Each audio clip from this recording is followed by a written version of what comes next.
በበልሁ ቦታ አዲስ የተሾመ ኮማንደር አለ እያሉ ነው። ከክፍለ ሀገር ነው ተቀይሮ የመጣው አሉ። ታዲያ ከኔ ጋር እንዲሰራ ዳጎስ ያለ ጉርሻ ስጠው።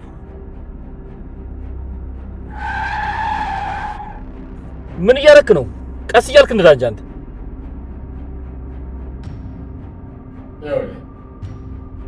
እጆኛ አምራን ሜልኳን ታሰር ካልፈለክ በስተቀር ከኔ ጋር መስራት አለ። በፍጹም እሺ እንዳትል። እኔ አንተን ህይወት ለማትረፍ እንጂ እስር ቤት ላለመግባት ብዬ አይደለም ይሄን ነገር ያደረኩት። የቦስተር የማስተረክ ስልጣን እንዳለ ታውቃለህ። አንተ ውሻ እዚህ ምን አባ ቀርቶ ነው የመጣ?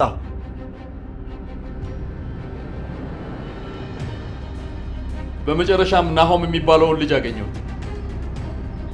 የድሮ ፍቅረኛሽ አባቱ አንቺን ትቶ ለሌላ ዳር ፍቅረኛሽን ተስፋውቂ ነው። ምን? ቆይሱ እንዴት ይሄንን ሁሉ ነገር ሊያውቅ ቻለ? ስለዚህ የነገርሽኝ ሁሉ እውነት ነበር ማለት ነው። የድሮ ፍቅረኛ ወይን ትወርዳለች። ያንን ደግሞ የምትፈልገው አይመስለኝም። ምንድን ነው እያወራ ያለው? እንዳታስበው ሞባይል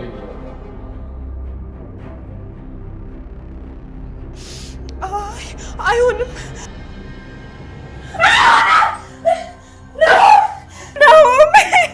እባክህን ልለምንህ፣ ናሆምን ምንም እንዳታደርገው እባክህን።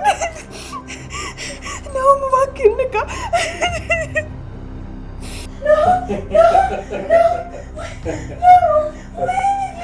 ዶክተር ዝም ብለህ ታያለህ እንዴ? እኔ ብሆን የድሮ ፍቅረኛዬ እንደዚህ ስታደርግ ባያት ግንባሯን በጥይት ነበር ማለት። ቤቴን ለቀህ ውጣ እያልኩ ነው። መሳሪያ ስለያዝክ ምፈራ ይመስልሃል? ደግሞ ይሁንልህ ህገ ወጥ ስራ ስራልኝ ያልከውን ነገር እርሳው። እሺ አሁን ስሜታዊ ይሆናል። ግድ የለም ትንሽ እንድታስብበት ጊዜ ልስጥ። ስሚ ፍቅረኛ ሲነቃ ተፈራ ለዛሬ ብቻ ምህረት አድርጎልሃል ብለሽ ነገር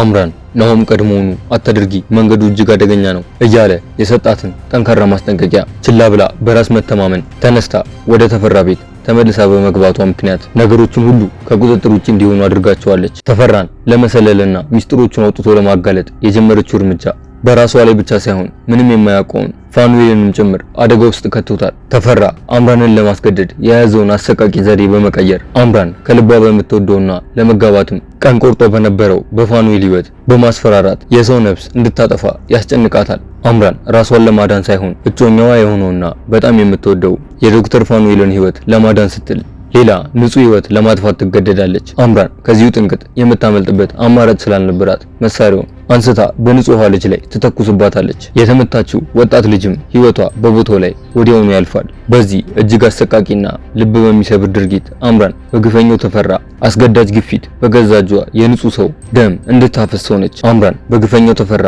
አስገዳጅ ጫናና በዶክተር ፋኑኤል ስጋት ተወጥራ በገዛ እጇ ንጹሃን ልጅ በጥይት መታ ስትገድል ተፈራ ይህንን መራርና አሰቃቂ አጋጣሚ በካሜራ በመቅረጽ ለታላቅ ዓላማው ያውለዋል። ተፈራ አምራን ሰውን በግፍ ስትገድል የሚያሳየውን ያንን አስደንጋጭ ቪዲዮ ቆርጦ ለነ ላይኩን ይልክላቸዋል። እነ ላይኩንም የተላከላቸውን ቪዲዮ ባዩት ጊዜ ከጠበቁት በላይ በታላቅ ድንጋጤና ፍርሃት ይወረራሉ። በአምራን እጅ የጠፋውን የንጹሃን ሕይወትና የደረሰውን አሰቃቂ ግፍ በአይናቸው ማየታቸው ልባቸውን ሰበረው። የቪዲዮ በአንድ በኩል አምራን በተፈራ እጅ ሙሉ በሙሉ መያዟን የሚያረጋግጥ ሲሆን፣ በሌላ በኩል ደግሞ ለላይኩንና ለቤተሰቡ ከባድ የሞት አደጋና ዛቻ ይደቅንባቸዋል። በንጹህ ሰው ደም እጇ የረጠበው አምራን አሁን ከዚህ ቀደም ከነበረችበት አጣብቂኝ ውስጥ ወጥታ በተፈራ ጨካኝ እጅ ስር እንዳሻንጉሊት የምትቆጠርበትና ከባድ ወንጀሎች ውስጥ የምትዘፈቅበት ጨለማ ሕይወት ጀመረ። ተፈራ አምራን በግድያ ወንጀል እጇን እንድታረክስ ያደረገበትን አሰቃቂ ዓላማ ከፈጸመ በኋላ የድርጊቱ መረጃ በካሜራ በትክክልና በግልጽ መቀረጹን አረጋግጦ አምራን ወደ ቤቷ እንድትሄድ ነፃ ይለቃታል። ባየው ቪዲዮ ስጋት የገባው ላይኩን ትንሿ ልጁን ኤሚንና ዝናሽን ነገሮች እስኪረጋጉ ከተፈራ አይኖች ዞር ለማድረግ በማሰብ እህቱ ሮማን ለሕክምና ወደ ሄደችበት ወደ ጀርመን እንዲሄዱ ለማድረግ ያስብና ለዝናሽ ያማክራታል። ዝናሽም የላይኩንን ሐሳብ በመቀበል ላይኩን በጣም ጥሩ ነገር ነው ያልከው። ኤሚም አርፈሽ ተቀመጪ ብላት እምቢ ብላለች። ጩና ላይ የደረሰውን ነገር እያወቀች እንኳን በቤት ውስጥ መቀመጥ አልቻለችም። እኔም እሷ በወጣች ቁጥር በስቀቅንና በስጋት ከመሞት አክስታዋ ጋር መሄዷ በጣም ጥሩ ሐሳብ ነው ብላ ትሏለች። ላይኩንም ዝኑ ይህን ነገር ያሰብኩት ለኤሚ ብቻ አይደለም አንቺም ኑሐሚንን ይዘሽ ከዚህ ዞር እንድትይ ብዬ ነው ብሎ ይላታል። ዝናሽም ምን እያልክ ነው ላይኩን? ይልቅ ልጆቹ ከዚህ ዞር ብታደርጋቸው ጥሩ ነው። እኔ ግን ከቤቴ ውጪ የትም ንቅንቅ አልልም። ያኔ መተኮስ አስለምደኝ ስለ ቀሌ መስሎ ነው። እድሉን ባገኝ ተፈራ የሚባለውን ጨካኝ ራሴ ብገለው ደስ ይለኛል ብላ ትላለች። ይህን ጉዳይ የሰማችው ኤሚ እማዬ ምንድን ነው ሰላም አይደላችሁም እንዴ? ድምጻችሁ እኮ ሳሎን ድረስ ነው የሚሰማው ብላ ትላታለች። ዝናሽም በንዴት ስሜት ቆይ አንቺ ልጅ ግን ከትላንት ጀምሮ የት ነበርሽ? ማንም ተቆጣጣሪ የለኝም ብለሽ ነው አይደል እንደፈለግሽ እየሆንሽ ያለሽው ብላ ትላታለች። በመሃል ላይኩን ተረጋጊ ዝኑ፣ ኤሚ እንደውም ሳስብሽ ነው የመጣሽው አክስትሽ ጋር ልልክሽ አስቤያለሁ ብሎ ይላታል። ከኤርሚያስ ጋር የአፍላ ፍቅር ውስጥ ያለችው ኤሚ ይህን ስትሰማ ትደናገጥና ምን አባዬ በፍጹም አይሆንም ኤርሚያስን ትቼ የትም አልሄድም ብላ ትሏለች። ላይኩንም በተረጋጋ ስሜትና በስስት ልጁ ኤሚን እያያት ኤሚ እዚህ ያለውን ጥንቅጥ ታውቂያለሽ አይደለ? በዛ ላይ እዛ አክስትሽ ሕክምና ላይ ስለሆነች ሰው ያስፈልጋታል። ነገሮች እስኪረጋጉና አክስትሽም ደህና እስክትሆን ድረስ እዛ አብረሻት ትቆያለሽ። ነገሮች ተረጋግተው አክስትሽም ደህና ስትሆን ደግሞ ተመልሰሽ ትመጫለሽ ብሎ ይላታል። ኤሚም አባዬ ኤርሚያስን ትቼ የትም አልሄድም አልኩ እኮ ብላ ትለዋለች። ላይኩንም ትንሽ አሰብ ያደርግና እሺ ኤርሚያስ ፓስፖርት አለው? ለማንኛውም የአንቺን ፕሮሰስ ስለጨረስኩኝ ሰሞኑን ትበሪያለሽ። ኤርሚያስን ደግሞ የሚያስፈልጉትን ነገሮች ከጨራረስን በኋላ እንዲከተልሽ እናደርጋለን ብሎ ይላታል። ኤሚም ይህን ስትሰማ በኩርፊያና በንዴት ጉም መስሎ የነበረው ፊቷ በፈገግታ በርቶ እንደሱ ከሆነ ደስ ይለኛል፣ ኤርሚያስ አብሮን ካለ የትም ለመሄድ ዝግጁ ነኝ ብላ ትለዋለች። የአምራን በግድያ መሳተፍና የተፈራ በእጅ አዙር መረብ መዘርጋት ውስጡን እያስጨነቀው የመጣው ሲምባ ለብዙ ሰዓታት ሰላም አጥቶ ለብቻው በጽኑ ካብሰለሰለ በኋላ ናሆምን በአስቸኳይ በመጥራት በልቡ ውስጥ አርፎ የነበረውን ከባድ ስጋት ያለምንም ማመንታት ይዘረግፍለታል። አምራን ባለችበት ሁኔታ መቀጠሏ ለቤተሰቡ ሁሉና ትልቅ ፈተና ሊሆንባቸው እንደሚችል ይነግረዋል። ናሆምም አምራን እየነገራት እንደዚህ አይነት ችግር ውስጥ መግባቷ ቢያናድደውም ነገር ግን አምራን አደጋ ልትሆንባቸው እንደማትችል ይነግረዋል። ሲምባም በውስጡ ባደረበት ስጋት እስር ቤት ላለመግባት ስትል እዚህ ቤተሰብ ላይ ቦምብ ጣይ ብትባል ታደርገዋለች ብሎ ይለዋል። ናሆምም በአምራን ላይ ባለው ከፍተኛ እምነት ምን እያልክ ነው ሲምባ? አምራን ማለት እኮ ለኛ ቤተሰባችን ነች፣ በፍጹም እንደዛ አታደርግም።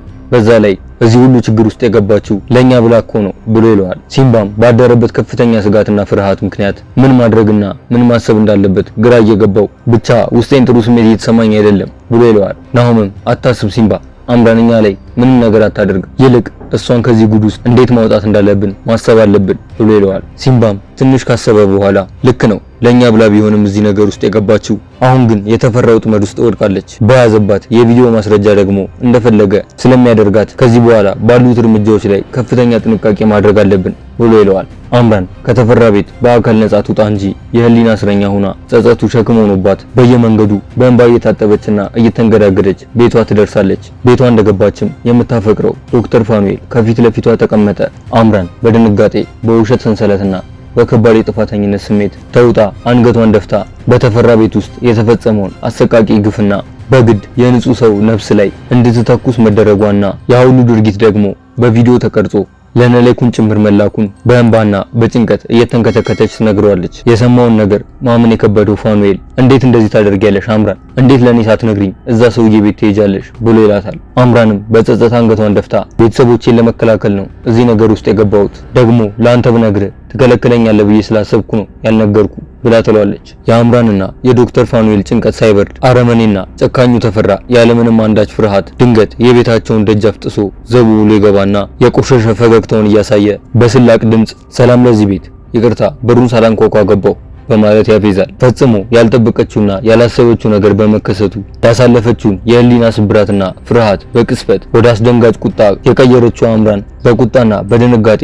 ድምጿን ከፍ አድርጋ አንተ የተረገምክ እዚህ ደግሞ ምን ሰራለህ ብላ ትጮህበታለች። በዚህ ቅስበት እስከዛሬ ድረስ በስም ብቻ ሲሰማ የነበረውና ህይወታቸውን ወደ መርዶ የቀየረውን ያንን ጨካኝና አረመኔ ሰው ተፈራን በአካል አይቶት የማያውቀው ፋኑኤል የሰውየውን ማንነት ሲረዳ በውስጡ በአምራን ስቃይና በደረሰባቸው ግፍ የተከማቸው ቁጣና መራር ጥላቻ በአንድ ጊዜ ወደ ጭንቅላቱ ወጣ።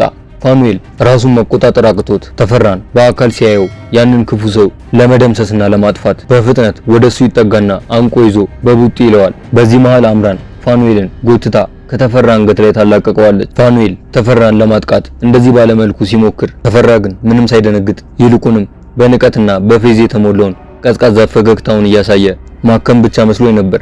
ለካ ማሰመምም ትችላለህ፣ ለማንኛውም አቀባበልን ወድጄዋለሁ ብሎ ይለዋል። ፋኑኤልን ለማግኘት እየመጣ የነበረው ናሆም የፋኑኤል በር ያለ ወትሮ ተከፍቶና የተፈራ ሰዎች በአካባቢው እያንዣበቡ ይመለከታል። ናሆም በፍጥነት ወደ ቤቱ ተንደድሮ ይገባል። እንደገባም ተፈራ አምራንና ፋኑኤል ቆመው ሲጨቃጨቁ ይመለከታል። በቀጥታ ወደ ተፈራ በመጠጋት አንተ ውሻ እዚህ ደግሞ ምን አባ ፍለጋ መጣ ብሎ ይለዋል። በቀጣይ ክፍል ምን የሚፈጠር ይመስላችኋል? ሐሳብ አስተያየታችሁን ኮሜንት ላይ አጋሩ። ቀጣዩ ክፍል በፍጥነት እንዲደርሳችሁ ቻናሉን ሰብስክራይብ በማድረግ የደውል ምልክቷን ይጫኑ። እንዲሁም ቪዲዮን ላይክ፣ ሼር በማድረግ ለሌሎች እንዲደርስ ያጋሩ። በቀጣይ ክፍል እስክንገናኝ እስከዛው ሰላም ቆዩ።